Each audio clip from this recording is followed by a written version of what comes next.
This is the Big O Show. This is the Big O Show. All right. There he is. And this is the debut on our second channel, by the way. Today we're doing it on Big O Show Radio Cuts, actually. Yes, because we've got we're living and learning in this whole digital world, and we actually are going to need a second channel and a second channel that can go live too. So we've got to kind of build that up too. So it's just one of those the new monsters that we're in. You know what I'm saying? Mm-hmm. So it's we figured out that if we have to, the platform grows to the point where we have to cover two different things at the same time. You can't go live on the same channel twice. So you gotta you're gonna have to have two channels, and so. This is the second channel, and we appreciate everybody already tuning in and subscribing, and please share out there.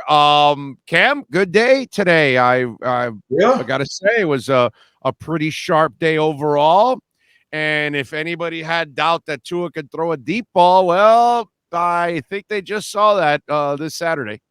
Yeah. The whole idea that he couldn't throw the deep ball was silly to me. I even mentioned it on TV yesterday. We've been on set on NFL Network the last 2 days talking Dolphins. And, you know, the whole element, I think people need better context. The whole deep ball element came from the lack of amount of deep throws, not the inability to throw the ball as a whole. So today, you can't block, you can't block, you can't throw, bro. Right. So, yeah, today he was throwing balls 50, 60 yards in the air with ease on the money. And people are going to say, well, he's got to do that in the game. Well, yeah, we're going to see if he can do it in the game. But I had no issues with his arm and the ability to throw it 50, 60 yards. He showed me that time and time again in practice. And today was fun. Like, the dope element for me is, like, for example, for the audience, I'll give you perspective. Today I had a TV hit at 10:45. Practice starts at 10:35.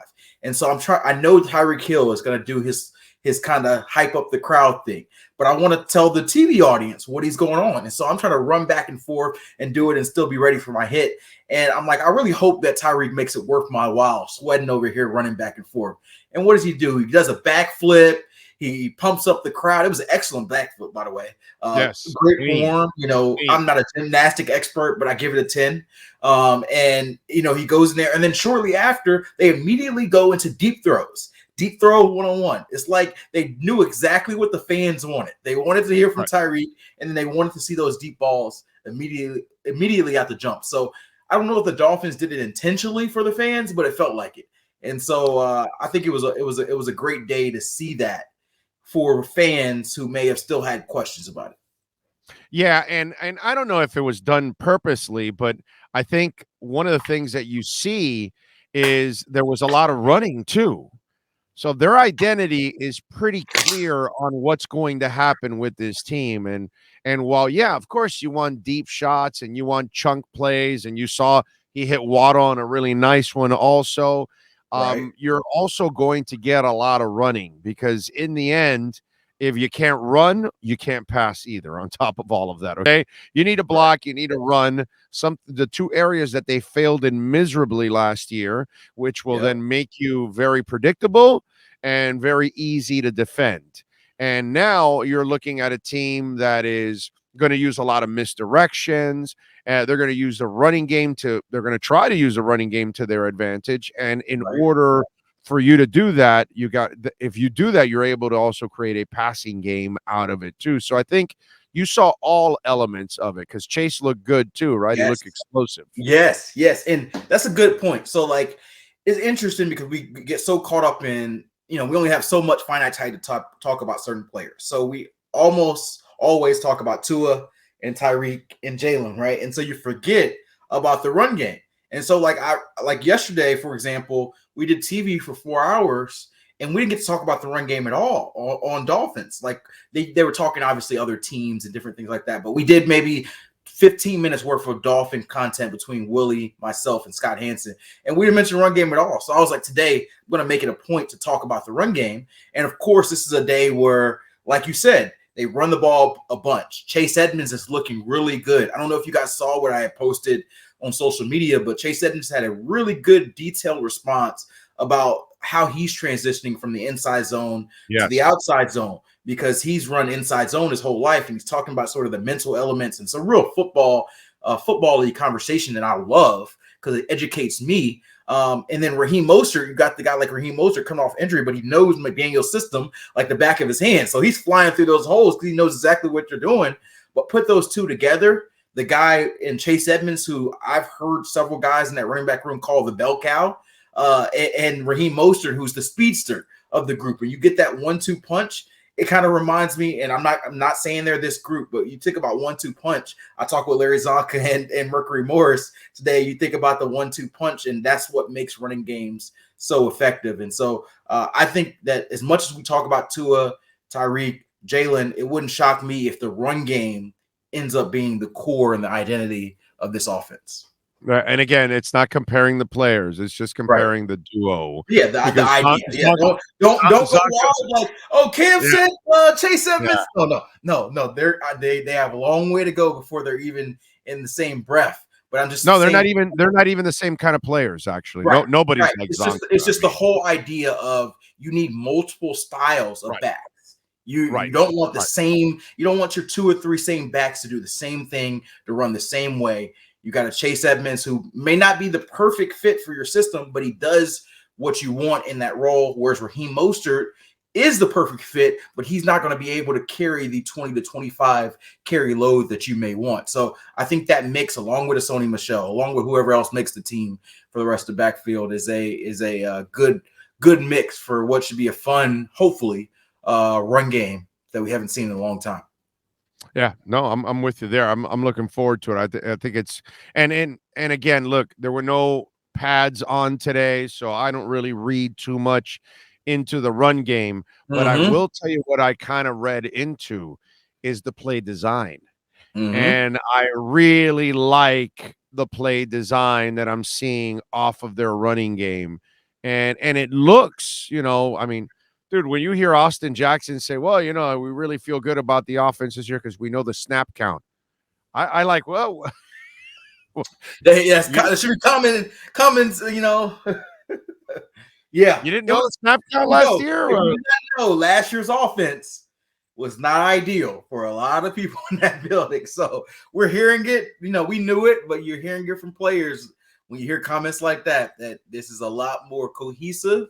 This is a lot more of a streamlined process. Like even something as simple as Mike McDaniel saying, hey, I'm going to call the plays and I'm going to call them into Tua's headset.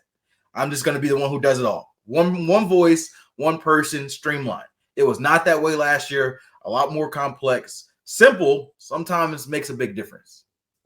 Yeah. And today, Mike Gesicki was kind of talking about it.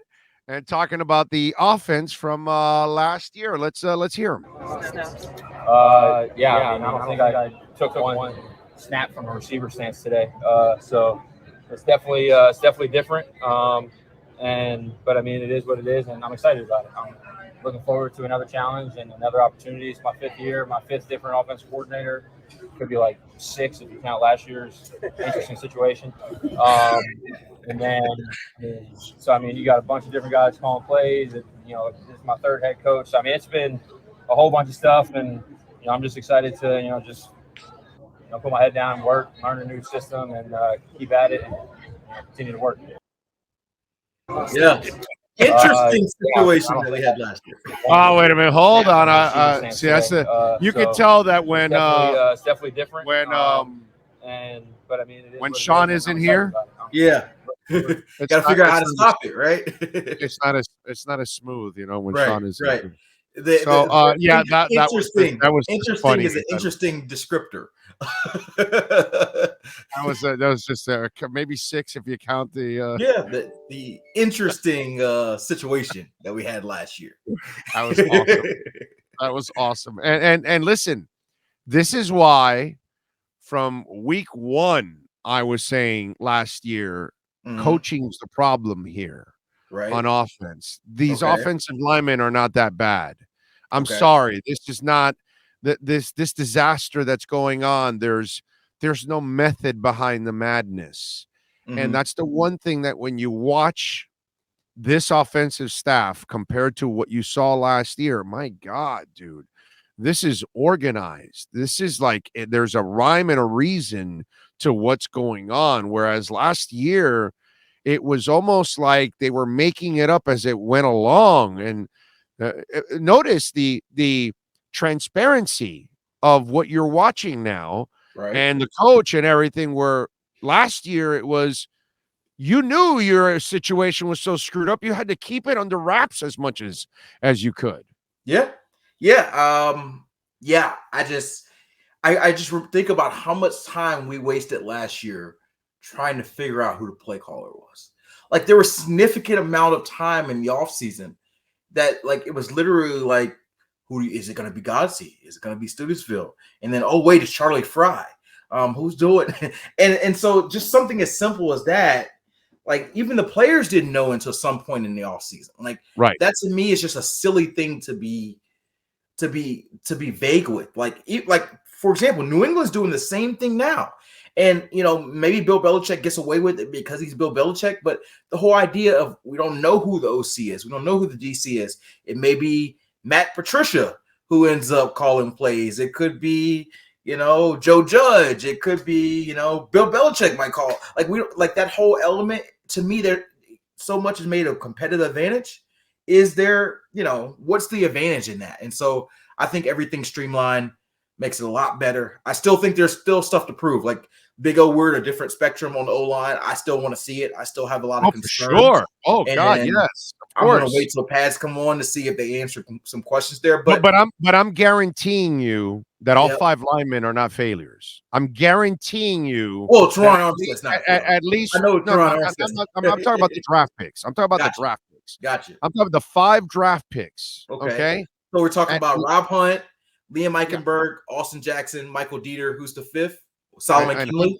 Solomon Kinley, right. Yeah. Okay. 2 of those guys, I guarantee you, will become good players. Right. Okay. And these guys are really good at drafting all over the place, dude. Gotcha. I feel you. So I think I get it. The Patriots can't draft an effing wide receiver, but maybe, well, actually, they kind of suck in other areas too. But you're going to tell me that these guys are hitting in positions all over the place and that they're going to miss on all the linemen? Bullshit, dude. Yeah. And by the way, they didn't miss on Hunt, because Hunt. That's what I was going to say. I know for sure. You mentioned 2. I know for sure. Not for sure. One is it. I'm pretty sure that Rob Hunt's a good football player. And so you got one. You're hoping that Austin Jackson, I'm not super optimistic, but maybe Austin Jackson ends up being a really good player. Maybe Liam Eichenberg ends up being a really good player. I mean, Michael Dieter right now. Now you're getting into the beastly territory if they get to 3 of them. Right. Okay. Right. If they get to 3 of those guys that are good, then they did a marvelous job. Okay. On all of that. Because let's put it this way. I'm watching Braylon Sanders make plays now in every game. And who the hell is that guy? You know what I'm saying? He was a good player at Mississippi. But that's what I'm saying. Right. It's interesting you mentioned him, and we can talk about him after we finish the O-line conversation. But guys, I see Juan Vives is actually in the chat, but like, people always ask me, who stood out to you? Who stood out to you? And to be frank, like, I can't, especially with my TV days, I can't watch practice continually every single snap to say who this. But I'll tell you what, every day I've been out here this week, Braylon Sanders has flashed. And so to me, that would be the guy I would point out in that spectrum. But as far as the O-line, first week is very hard for you to get any read without any pass. So if anybody tells you, oh, this O-lineman looks great in T-shirt and shorts, like, what? So this week is the skill week. This week, really until Monday. Pad day is Tuesday. That's the first day with pads, which I'm bummed that it takes 5 days. I'm actually going to miss pad day. My last day at Dolphins is going to be Monday, and I'm going to be gone for 2 weeks on the road, and then I'll be back. But that being said, skill week, this is receivers, quarterbacks, running backs, not even running backs, receivers, quarterbacks, DBs. That's really what you can see and grade in the first week. And then second, third week, you can grade, in the trenches. RBs as pass catchers, we can. Yes, and in pass coverage. Yes, correct. Yeah, correct. Those are things. But Braylon Sanders is one of those guys that, Like, and Yeah. listen, going back, let's go back to the offensive line. Let's finish here. Yep. Let's talk about the negative. Uh-huh. Connor Williams, man, the snapping, Yeah. still an issue. Still Yeah. an issue. It's been an issue. Yeah. And this is why coaches will tell you, I can move the guy from center to guard, and I'm not as concerned because now he's playing without the ball. But when Right. I'm moving the guard to center, he now has to play with the ball. And that becomes a whole dynamic because you have to get the snap off. You have to get it off perfectly, and then you've got to try and block. But that you're going to be a half a second late to block, so you're going to take on some punishment. And that Right. creates, I don't know what you want to call it, an anxiety or whatever it is for the player.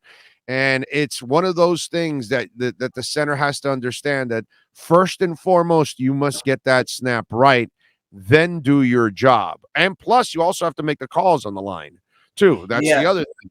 That's But a great point. Connor is struggling with the snap, and that's a major issue that they must clean up in this preseason.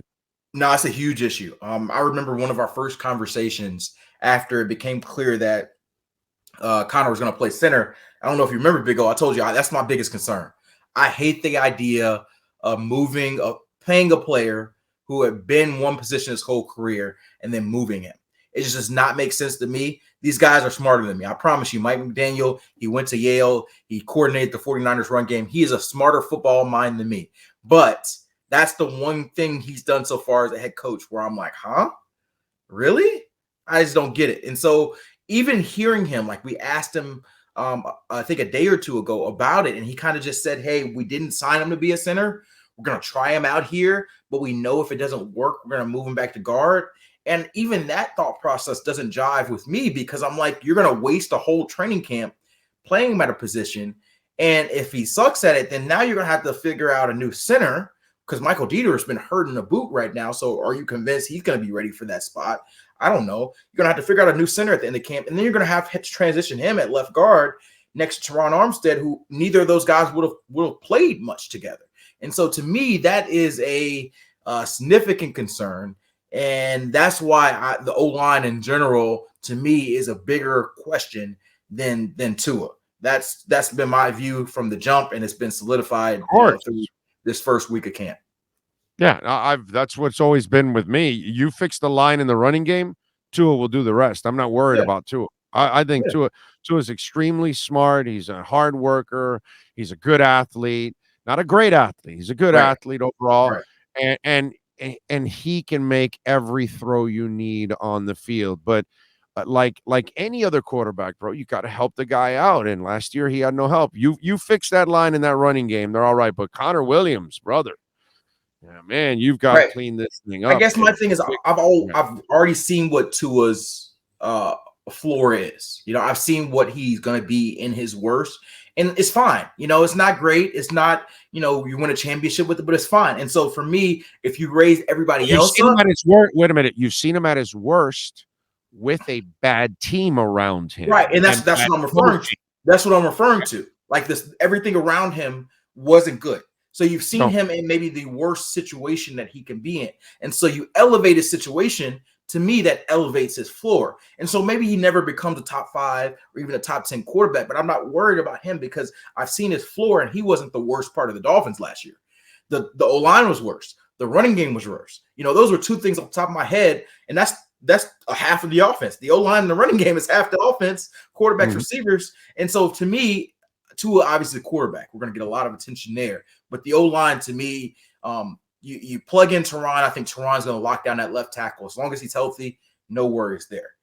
The rest of the 4, maybe outside of Robert Hunt, I think I'm pretty good with Robert Hunt. So the 3 other spots, big concerns for me. And so we're going to see. I was talking with Omar, and obviously we had our disagreement about this yesterday. I'm a Van Ginkel guy, and I think he's going to have a bust-out year this year. Right. And one of the things that Omar and I were discussing and arguing about, because I say he has the ball hawk instincts, and he's like, no, he's not a ball hawk. And I say, yes, he is. And today, by the way, he deflected a pass and had a couple sacks. I'm a big Van Ginkel guy. Okay. So you tell me, what do you think about Mr. Van Ginkel? How do you view him? So here's what I would say. I guess technically we're not allowed to reveal starting lineups. I'll just say this. It surprised me that Melvin Ingram is getting as much action ahead of Van Ginkel that he is. I guess I'll say that way. You know, I thought that thing? Isn't that a respect thing? That it is a respect thing, but also typically your incumbent, which Van Ginkel would be, your incumbent starter, is a guy who initially gets those reps. And so you maybe as we evolve in time, that changes. But we've seen Melvin Ingram as a situational rusher and kind of for varied results over the last 2 or 3 years. And to me, that's the way I've had in my mind his role. Andrew Van Ginkel is never going to be the flashy guy. Like he's not going to run a 4.5. He's not this chiseled 6'5", 260 dude. He's a little bit of a try hard wild guy. He's going to get in there. Sure. Overachiever. Yes. He's almost like, I don't want to be disrespectful. This is the most positive way positive. He's like almost like a gnat for defense. Like he's always going to keep coming. He's going to keep coming. He's going to keep coming at him. Keep coming at him. But he has a knack. He does have a knack for being around the football. Exactly. Omar wants to argue with me on that. I'm sorry, dude. I know he's not. I'm not saying he's X, bro. Right. Right. But he has a nose for the football. And after X and Javon Holland, maybe he's third. I don't know. I'm trying to think of who else would I put in front of him. But he's a guy that I don't know why. Does get a lot of hands on the ball. Right, Emmanuel does too. But he forces fumbles. He'll intercept the ball. He's done all those kind of things.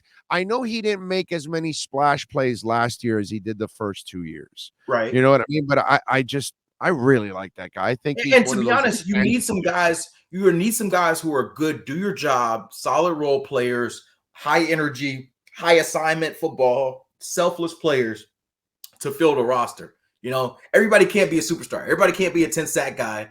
Everybody like Seiler, what is it, Seiler or Seiler? Yeah, what is it? Same way. I think those two guys are the same thing. They make plays all the time. They're not the dominant force that you're expecting, but dude, they're. But you need those guys on your team.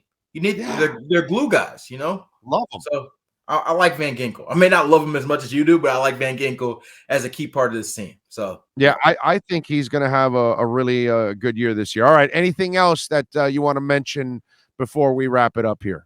No, man, it's been a fun week here in Miami. Like I said, I've traveled a bunch throughout the way. I'm really happy I got to spend the first 4 days in Dolphins camp here with you guys. I'm going to try to see if I can stay for Monday's practice. I got to head to Tennessee and start some Titans coverage, but I may stay for one more practice. But I think just seeing the energy was something that stood out to me. You were there, Big O. Like I've been here 4 years covering the Dolphins, and I can't remember just hearing the energy in a training camp practice that we heard today. And we talked about this offseason. I'm not a hopium guy. I don't want to sell that, this is hope. But I do think that the team, the building, the positive vibes, they believe that they are going to be a good team. And not like we start 1-7 and we try to make a playoff rush in December. Like, no, we could actually shock some people and be knocking on the doorstep of Buffalo. Now, I got to see it. I want to see it proven. I still think they're a clear second team in that division. I see it Buffalo and then Miami, like 2 or 3 rungs back below. But I see them ahead of New England and the Jets.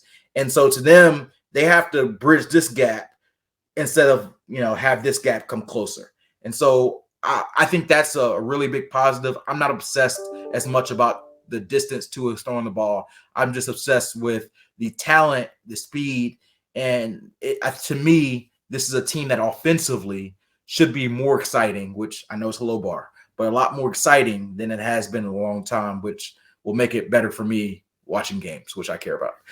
I'm with you. And I'll wrap it up with this question because I brought this up the last couple of days.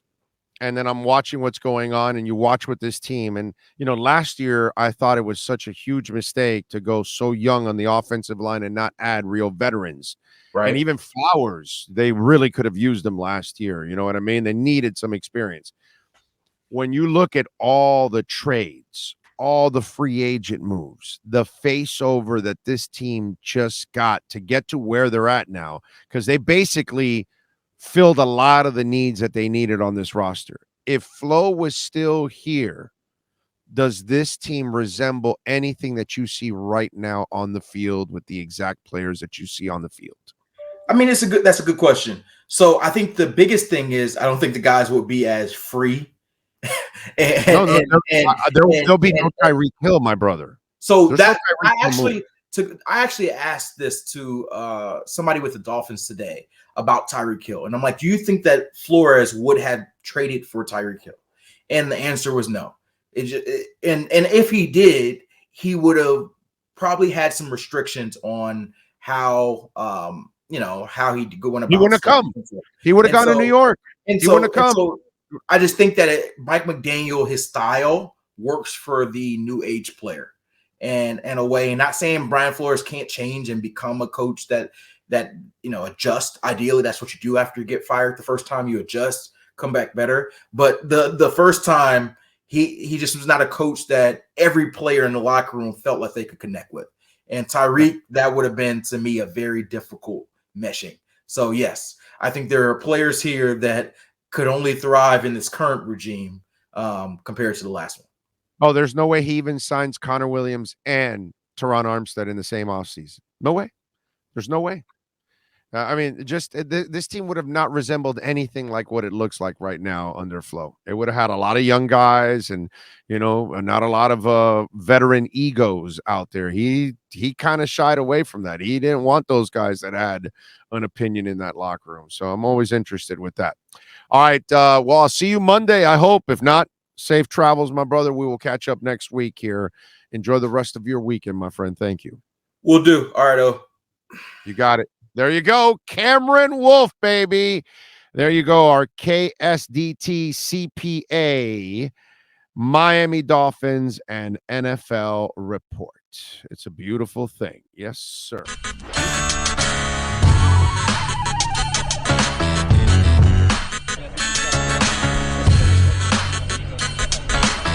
Just technique. Regular This is the Big O Show. Whatever Austin had for us that day, that's This is the Big O Show.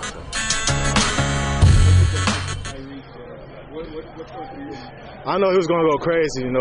That's what he does. I knew he was going to get the crowd pumping, and that's what we needed to get the practice going. So. What's it like to run out there? It's a different. I think it's a lot of type. I know you see it yourself. It's a different type of energy. The crowd's to it. Everybody's excited for the season, so we're just ready to go out there and show them. So. How many guys on the team can do a backflip? I used to be able to go back, but I don't know if I can do it no more. But I don't know. I just seen Tyreek so far, so we'll see. Christian probably could be able to do it, so I'll say that. I would pay for that one. After stretching it. After stretching, he could do it. Tyreek. Did you know Blaze was going to do the Stone Cold? We know a rookie was going to go out there. We just didn't know what rookie was going to do. But he did a great job, phenomenal job out there. So. There have been snaps to fill with Adam Butler, obviously, out the first 4 days. Any of the rookies stand out to you, Emmanuel? Any name or two that has made an impression on you? They're all doing a good job for us. Right now they're evaluating, who's going to step up. But they're all doing a great job then, too. So. Are they seeing the most tries from Jalen Phillips here on here, too? Oh, yeah, he's doing a phenomenal job for us. He's getting better every practice. He has that mindset to be great. So I just need improvement every practice from him. That same consistency he started during the spring. So. You feel such early on in his rookie year that he had this kind of. We saw the production on the field last year, but out here in practice, it seems like he's going to take it up. Oh yeah, we know he knows it. He has a lot to prove. So you just got to take it one step at a time and one game at a time. You and Mike Gesicki were the two big improvers from last year's team. Coming back, you got the retire, you got the deal. Just what advice would you give him in this first one? You're not sure how you're going to get that monetary deal, and then I said the first one that hit me up when he got that tag, he was like, "You're welcome." That's what he told me. So Mike's a good dude. I'm rooting for him. I hope he get what he deserves. We are going out there. Just something to prove this year. So. Have you ever I mean, as long as I'm doing my job, my responsibility for this team, that's all that matters, you know. All that's going to come, you know. Can you talk a little bit about the mentality in football? Like, everybody's talking about whether Tua can throw deep or not, whether Iggy can cover or not, whether you can be a full-time defensive end. You got your contract last year. The idea of, you mentioned many times, you got to go out there and prove yourself. That chip, that constant hearing people criticizing you or second-guessing you. Can you talk about that monster you guys fight all the time? I mean, you're always going to have doubters. You're always going to have somebody say, oh, you can't do this, you can't do that. You just got to go out there and prove it year in and year out. What you did last year doesn't matter anymore. It's a new year. It's a fresh start for literally everybody. So. Thank you. Thank you all.